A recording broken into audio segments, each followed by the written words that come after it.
أعوذ بالله من الشيطان الرجيم. بسم الله الرحمن الرحيم. سيقول السفهاء من الناس ما ولاهم عن قبلتهم التي كانوا عليها قل لله المشرق والمغرب يهدي من يشاء إلى صراط مستقيم. وكذلك جعلناكم أمة وسطا لتكونوا شهداء على الناس ويكون الرسول عليكم شهيدا. وما جعلنا القبلة التي كنت عليها إلا لنعلم من يتبع الرسل ممن ينقلب على عقبيه وإن كانت لكبيرة إلا على الذين هدى الله وما كان الله ليضيع إيمانكم إن الله بالناس لرؤوف رحيم. قد نرى تقلب وجهك في السماء فلنولينك قبلة ترضاها فول وجهك شطر المسجد الحرام وحيث ما كنتم فولوا وجوهكم شطره وإن الذين أوتوا الكتاب ليعلمون أنه الحق من ربهم وما الله بغافل عما يعملون.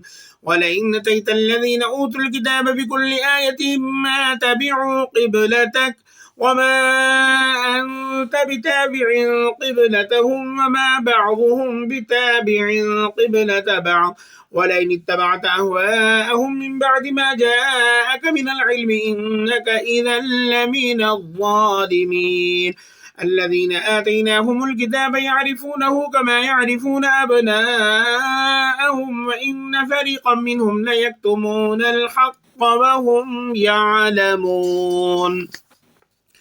الحق من ربك فلا تكونن من الممترين. ولكل وجهة هو موليها فاستبقوا الخيرات أينما تكونوا يأتي بكم الله جميعا إن الله على كل شيء قدير.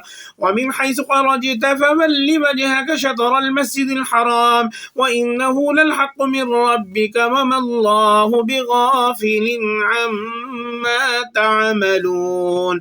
ومن حيث خرجت فول وجهك شطر المسجد الحرام وحيث ما كنتم فولوا وجوهكم شطره لئلا يكون للناس عليكم حجة إلا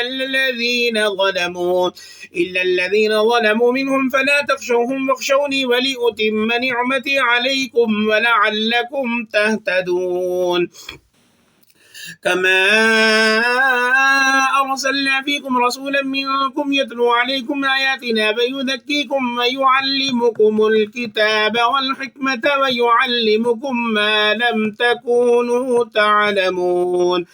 فاذكروني أذكركم واشكروا لي ولا تكفرون. يا أيها الذين آمنوا استعينوا بالصبر والصلاة إن الله مع الصابرين. ولا تقولوا لمن يقتل في سبيل الله أموات بل أحياء ولكن لا تشعرون. ولنبلونكم بشيء من الخوف والجوع ونقص من الأموال والأنفس والثمرات وبشر الصابرين الذين إذا أصابتهم مصيبة قالوا إنا لله وإنا إليه راجعون. أولئك عليهم صلوات من ربهم ورحمة وأولئك هم المهتدون. إن الصفا والمروة من شعائر الله فمن حج البيت أو اعتمر فلا جناح عليه أن يطوف بهما ومن تطوع خيرا فإن الله شاكر عليم. إن الذين يكتمون ما أنزلنا من البينات والهدى من بعد ما بيناه للناس في الكتاب أولئك يلعنهم الله ويلعنهم اللاعنون إلا الذين تابوا وأصلحوا وبينوا فأولئك أتوب عليهم وأنا التواب الرحيم. إن الذين كفروا وماتوا وهم كفار أولئك عليهم لعنة الله والملائكة والناس أجمعين خالدين فيها لا يخفف عنهم العذاب ولا هم ينظرون وإلهكم إله واحد لا إله إلا هو الرحمن الرحيم صدق الله العظيم.